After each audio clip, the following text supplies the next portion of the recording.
eloquently about topics that require tremendous amount of mathematics and science, yet I give you a test on the same subject, you will fail. Why you do that? Please.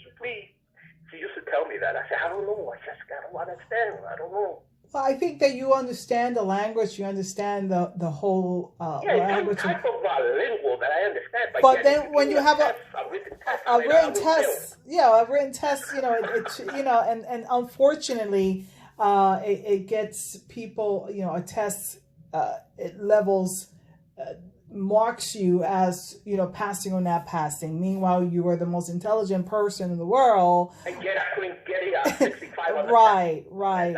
Right. But I think that this brings more attention to the fact that what I need to do here is now connect people. And I think, and here's what you said, going back to the basic, going back to all the step, all the way to the bottom of how all this happened, connecting, not just starting from the top, going all the way to the bottom, what this virus is, how this all started, connecting scientists with local people who have an understanding of this language, to further this conversation as we find a medicine, a vaccine, find more education on this, because this is probably the starting of something that we need to address. You could go another way. We'll live with the virus, just eliminate the pneumonia, the symptoms of the pneumonia. Right, but that's you can live with the virus. The virus will become harmless, like a regular flu virus, if we could eliminate the symptoms. Well, I think we don't have to eliminate the whole virus. Right. We could eliminate the symptoms of the pneumonia. Well, definitely. That's what's killing people right now. The pneumonia, the water in the lungs. That's what's killing people right now. But if we could eliminate those symptoms, we could live with the virus, and the virus becomes harmless. So like what? The flu, like the flu. But I'm not saying that the flu is harmless, but it could come down to that, and then we could develop medicine for that. Once we make the virus weaker and harmless, So here's what I'm going to say. First of all, I want to say thank you so much for giving us your time and talking with us and accepting our call. I want to give a shout out to all the scientists out there and people who are working right now on this virus. Give them credit, because they're working. You guys are 24/7 on this problem. You guys are doing an amazing job, and your heart and your mind and spirit is all into this, and so it's so important. You guys are on the front line of this to understand it, because the language is just so intense and deep, and this is science. This is big brains. This is tapping into that inner part of the brain to understand the science, and we have a group of people out here. Put it simple.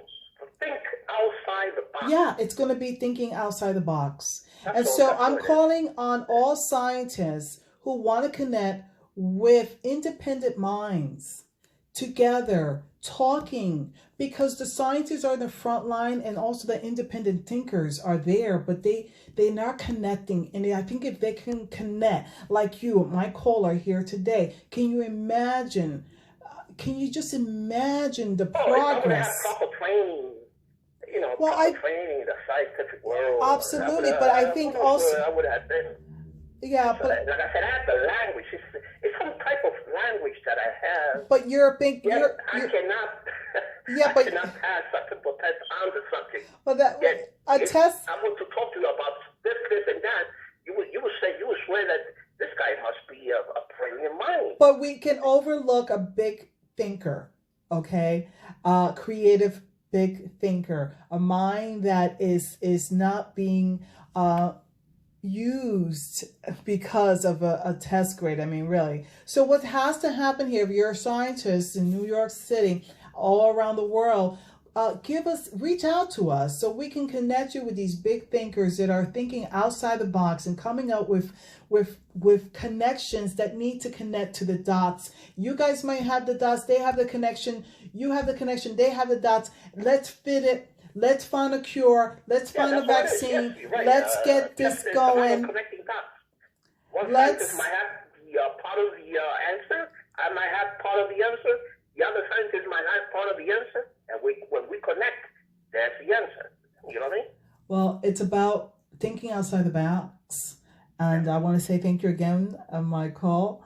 Thank you for speaking with us on Televisionbbtv. Okay. Have a great day. Be safe. And we will reach out to you if we get in touch with a scientist that want to work with those who are big-minded and outside the box and are thinking and really masterminding science and talking about it and understanding the language. We will reach out to you and put them in touch with you as well. Okay? Okay. All right. Have a great day. Thank you. Okay. Bye-bye. Don't forget that problem solved. Thank you. Yes. Bye. Thank you. Thank you for your contribution. Thank you. Bye. All right, that's it, folks. You heard it here first on Televisionbbtv. I'm your host, Barbara Campbell, and we'll return back with another live call. Till then, stay in Brooklyn. You count, you matter. Bye-bye.